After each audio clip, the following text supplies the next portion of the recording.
Allahu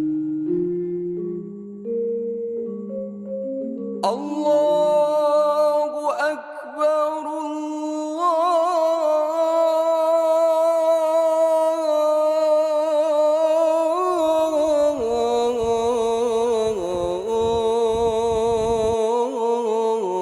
Allahu Akbar.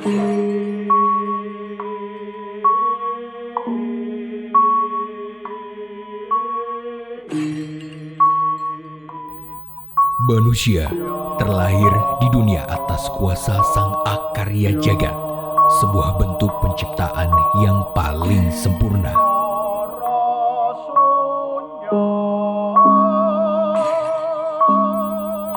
Doa yang terucap dari setiap kelahiran membawa kedewasaan akhil balik, untuknya kembali seturut kersanipun Gusti Sang Paring Gesang.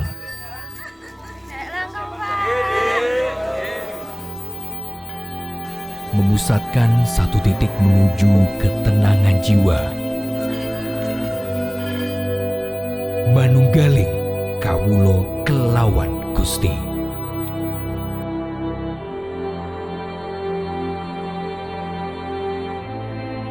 Ini bukan lagi tentang siapa aku, kamu atau mereka. Bukan bagaimana caraku atau caramu. Ini adalah bagaimana kita mengabdi kepada Sang Khalik. Nilai filosofi inilah yang terkandung dalam Tugu Golong Gilik yang kini masyarakat kenal dengan sebutan Tugu Pal Putih. Nilai filosofi tentang cerita awal perjalanan manusia menghadap Sang Pencipta yang secara simbolik memberikan kesadaran kepada umat agar bersatu dalam kebersamaan menuju Sang Pencipta. Dalam bahasa Jawa disebut manunggaling kawulo kalawan Gusti.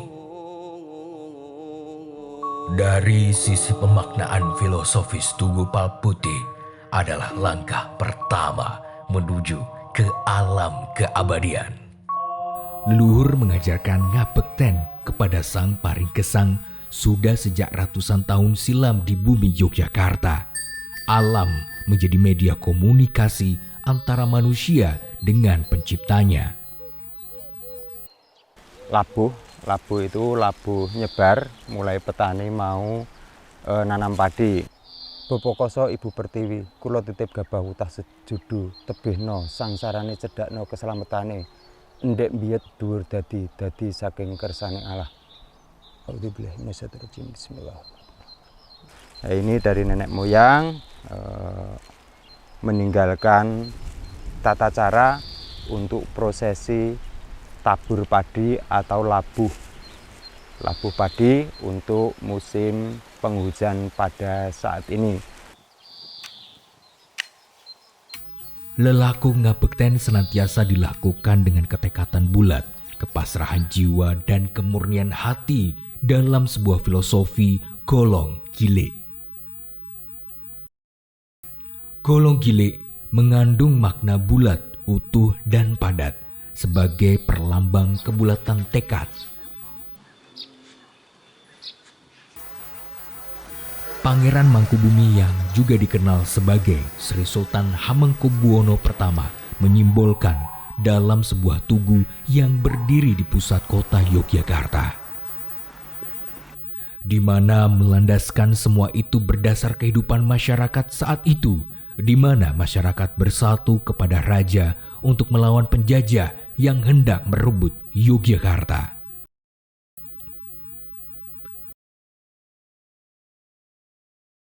Tugu Pal Putih melambangkan lingga, asal mula benih kehidupan. Nilai filosofis Tugu Pal Putih ini merupakan cerita awal perjalanan manusia menghadap Sang Pencipta. Selanjutnya konsep yang berikutnya yaitu berkaitan dengan Paraning Dumadi, yaitu perjalanan manusia dari Tugu Pal Putih menuju Keraton Yogyakarta. Hal ini dimaknai dengan perjalanan manusia untuk menuju Sang Khalik itu melalui beberapa tahapan. di sana untuk tugu yang lama itu diwujudkan dengan tugu yang golong gilik. Artinya menyatunya antara cipta rasa dan karsa yang dilandasi dengan kesucian hati karena berwarna putih. Sehingga kemudian perjalanan dari tugu menuju arah selatan menuju jalan Margo Utomo atau menuju kemuliaan yang kemudian menuju ke pagelaran Keraton Yogyakarta. Jalan Margo Utomo. Jalan yang mengarah ke arah selatan dimulai dari Tugu sampai dengan rel kereta api stasiun Tugu. Secara etimologis, kata Margo Utomo ini berasal dari kata margo atau margi atau mergi yang berarti jalan.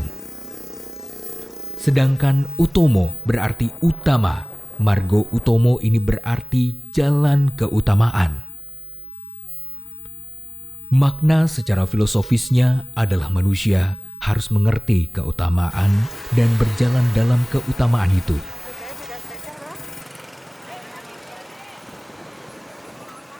Jalan Malioboro. Malioboro berasal dari kata malio yang berarti jadilah wali. Boro yang berasal dari kata ngumboro atau mengembara. Jadi makna Malioboro secara etimologis adalah jadilah wali yang mengembara. Setelah memilih jalan keutamaan atau Margo Utomo, hendaklah ikuti ajaran wali dan jadilah wali dengan menyebarkan ajaran para wali, sebagaimana pengembara yang berjalan untuk menerangi kehidupan manusia.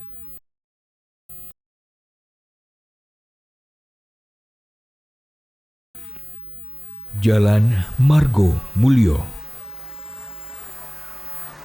Kata Margo Mulyo berasal dari kata margo yang berarti jalan, sedangkan mulyo berarti kemuliaan. Secara etimologis, Margo Mulyo berarti jalan kemuliaan. Setelah menemukan keutamaan hidup dan mengajarkan kebaikan menurut ajaran wali, maka akan diperoleh jalan kemuliaan. Pasar Beringharjo. Pada mulanya, Pasar Beringharjo dibangun untuk sarana dan prasarana perekonomian Yogyakarta. Lokasi pasar ini terletak di sebelah utara keraton. Selain untuk menunjang kehidupan perekonomian, Pasar Beringharjo juga bermakna simbolis dalam perjalanan tujuan akhir hidup manusia atau paraning dumati, yaitu sebagai simbol godaan duniawi seperti kekayaan, harta, dan wanita. Manusia harus mampu mengalahkan godaan duniawi tersebut agar layak memasuki kehidupan abadi. Pada paraning dumati ini, perjalanan manusia menuju Sang Kholik itu ternyata memang digambangkan juga berkaitan dengan beberapa godaan yang harus dilalui oleh seorang manusia. Hal itu divisualkan di sana ada kompleks patian yang pertama yaitu berkaitan godaan duniawi yang berupa derajat, pangkat, dan kewibawaan, serta adanya dengan Pasar Beringharjo itu melambangkan godaan yang berkaitan dengan boga, busana, kemudian juga wanudya. Sehingga godaan-godaan ini akan menghambat manusia itu menuju ke Sang Kholik. Kula niku remen ngandhong ta Mas, seran niku ajeng cari pedamel ingkang sanes niku mboten saged. Sagede namung dados Gusti Randong. Nggih sejatosipun nggih, pripun nggih? Cekak mboten cekanipun remen nggih. Ajeng dos pundi malih Mas.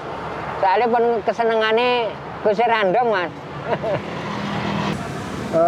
Nami kula Sugiman. Yo kula rumiyin menika pados damelan rada angel, entene mung tukang becak. Kula dados tukang becak kangge ragat sekolah tiap hari, kangge makan tiap hari, kangge mencukupi yang griya wonten sak cukupe. Sakniki kula sadhe mriki tahun 78. Nggih niku kula pikantuk nggih mriki nggih mandetan. Sing tahun pinten, Bu? 78 nek mboten 79. Kula pun enggak ada anak kula. Anak kula lahiran 80 kok sing bajeng. Nggih bentintane nggih nyekapi. Ya kalau selama ini yang saya rasakan, saya di Malioboro itu sudah berpuluh tahun. Bisa untuk menghidupi keluarga, mencukupi keluarga semua. Jadi kita terekses di Malioboro. Dan lagi pula untuk wisatawan dari luar itu bisa masuk ke kawasan Malioboro lagi. Jadi ekonomi nanti bisa bangkit kembali. Harapan saya gitu Pak ya. Jalan Pangurakan. Manusia mulai melepaskan segala keburukan dan hawa nafsu. Kata pangurakan berarti menolak, membuang, mengusir. Secara filosofis, pangurakan berarti melepaskan hawa nafsu yang berhubungan dengan keduniawian. Sebagai tetenger atau penanda Yogyakarta, Tugu Palputih mengandung nilai filosofis yang tinggi, di mana nilai-nilai itu pun telah menyatu dalam kehidupan masyarakat Yogyakarta sehari-hari. Kita adalah satu bagian dari filosofi itu, bagian dari cerita perjalanan kehidupan yang harus dilalui dengan segala benih kebaikan.